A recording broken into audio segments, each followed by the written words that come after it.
Bonsoir à tous, j'espère que vous allez bien. Ce soir, je vous retrouve dans une nouvelle vidéo. J'ai testé pour vous. Et ce soir, nous allons parler du roman de Emily Blaine. Rendez-vous au chalet des cœurs oubliés. Alors déjà, je tiens à dire que je suis complètement fan de la couverture de ce roman. Un verre bouteille avec le dessin en relief doré. J'adore, je trouve ça particulièrement joli. Ça fait Noël, mais vous savez pas, le sempiternel rouge, les sapins, les cadeaux. Voilà, j'aime beaucoup. Passons. Je vous lis la 4e de couverture. Allez, c'est parti. Pour Noël, elle va le rendre dinde. La première fois que Nicolas a rencontré Louise, il l'a prise pour une folle furieuse qui essayait de voler les bocaux de cornichons dans son caddie. La deuxième fois que Nicolas vit Louise, il venait de défoncer la porte des toilettes pour hommes dans lesquelles elle était enfermée. Clairement, Louise n'a rien à voir avec les femmes qu'il fréquente habituellement. Lorsqu'il profite de son aura de célèbre guitariste rock pour tromper la solitude de ses nuits. Éternelle optimiste, gourmande, propriétaire d'une chocolaterie, elle est aussi une passionnée, limite obsessionnelle de Noël.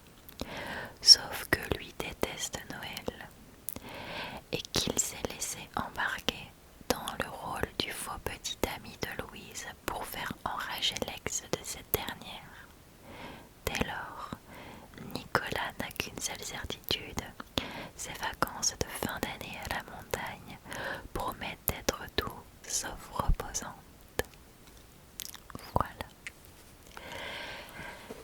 Alors, pour une fois, je n'ai pas découvert ce roman sur TikTok.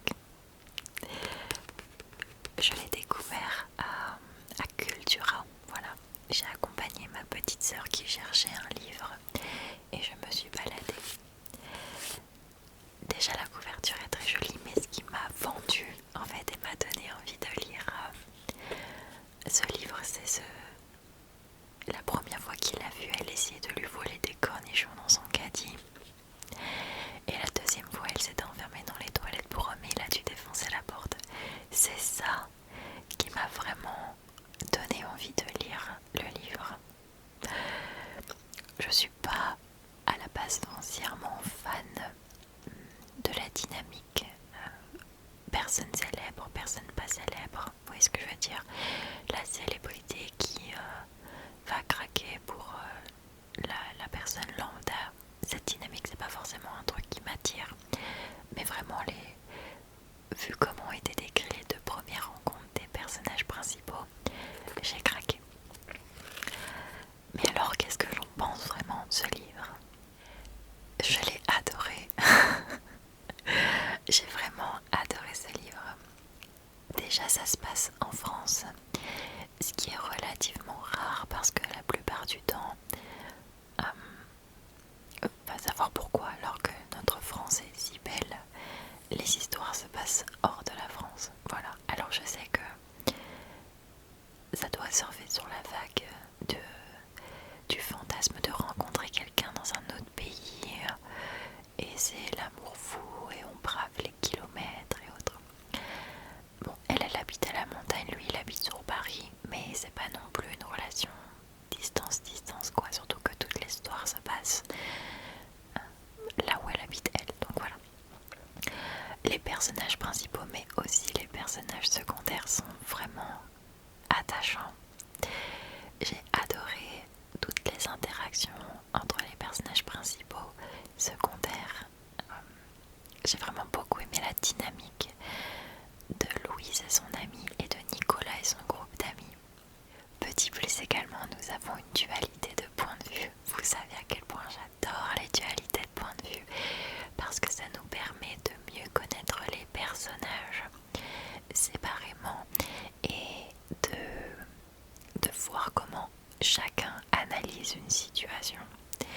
moi j'adore les dualités de point de vue pour le coup.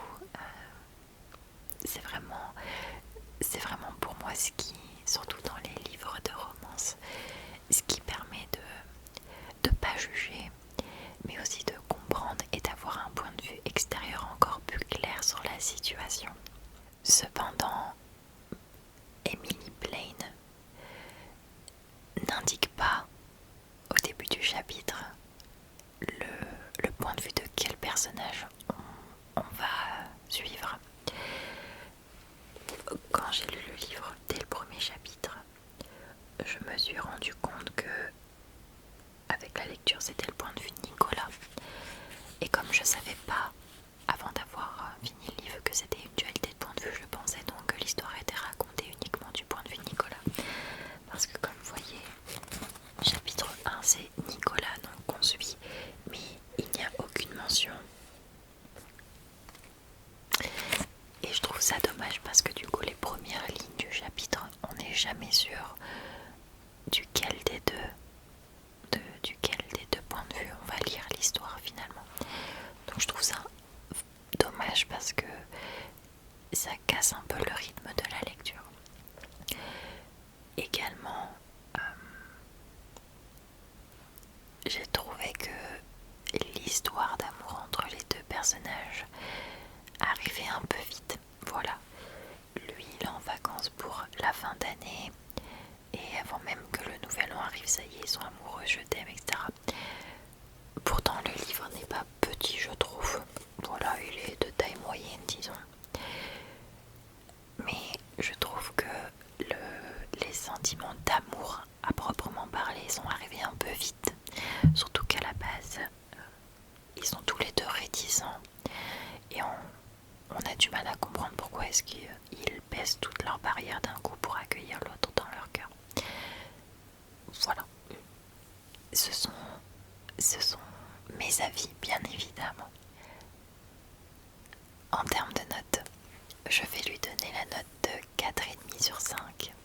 Ça aurait pu être un 5 sur 5 si on avait eu l'indication de quelle personne on suivait à chaque chapitre, et s'il y avait eu quelques chapitres supplémentaires pour vraiment avoir cette sensation de il tombe amoureux petit à petit.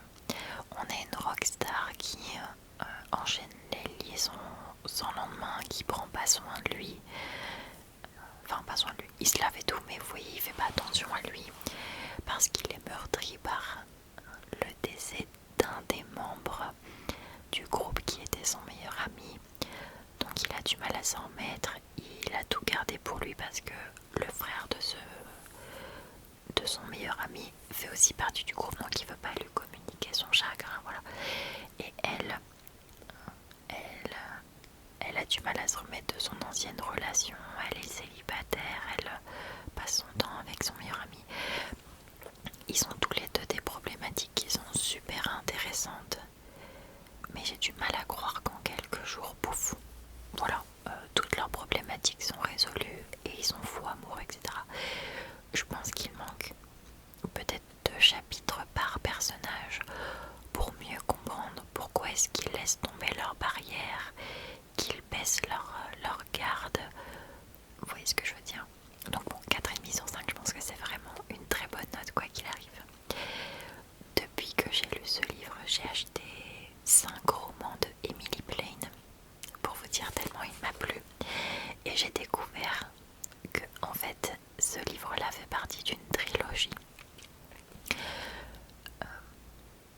Vous n'êtes pas obligé de suivre la trilogie, mais ça suit les 3 membres du groupe. Donc je suppose que ça permet aussi de comprendre comment chacun a digéré le deuil du membre du groupe qui est décédé. Et celui-là c'est supposé être le deuxième. Bon, je l'ai lu en premier, mais ça ne spoil absolument rien. Enfin, si un des membres du groupe, le frère, récupère sa nièce, c'est lui qui devient le tuteur de sa nièce, et dans ce livre-là, il est en couple. Dans le premier tome de la série, il rencontre sa petite amie de ce tome-là. Est-ce que ça fait sens? J'espère. Donc je me suis spoilé le fait qu'ils étaient en couple tous les deux.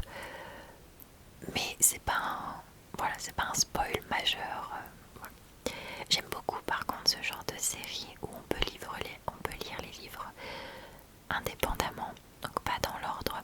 Forcément, il y a des petits détails que peut-être on ne comprendra pas ou peuvent nous échapper, mais j'aime beaucoup ça. Mais du coup, oui, je savais pas qu'il s'agissait d'une trilogie, donc j'ai acheté les deux autres pour les lire, parce que comme j'ai dit, même les personnages secondaires sont attachants.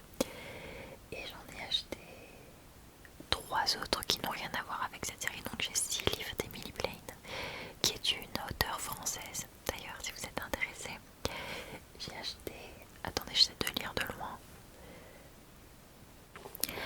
Bon, finalement, je les ai tous ramenés parce que j'ai pas réussi à lire de loin.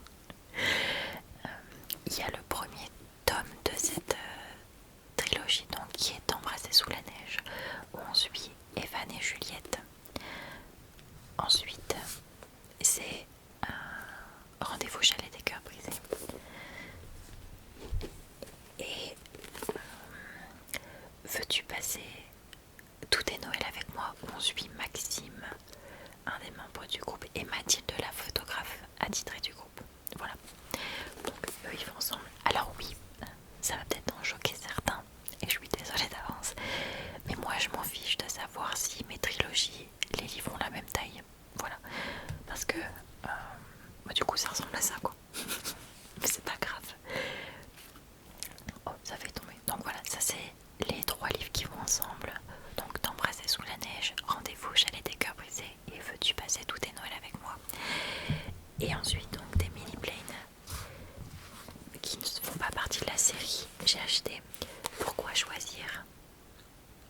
D'ailleurs, T'embrasser sous la neige et ces 3 livres là je les ai trouvés à Ici Cash. Donc c'est de la seconde main, je suis plutôt contente d'avoir fait une bonne action. Mais donc, pourquoi choisir La librairie des rêves suspendus et La crêperie des petits miracles. Voilà. Ils se passent tous en France, celui-là il se passe en Bretagne, donc je trouve ça super chouette. Voilà. Donc j'ai de la lecture Emily Blaine. J'ai vraiment adoré, honnêtement. Le chalet des cœurs brisés, comme je vous ai dit, il n'y a que quelques petits détails, mais c'est des préférences qui me sont propres, qui enlèvent 0.5. Mais pour moi, c'est vraiment un super livre.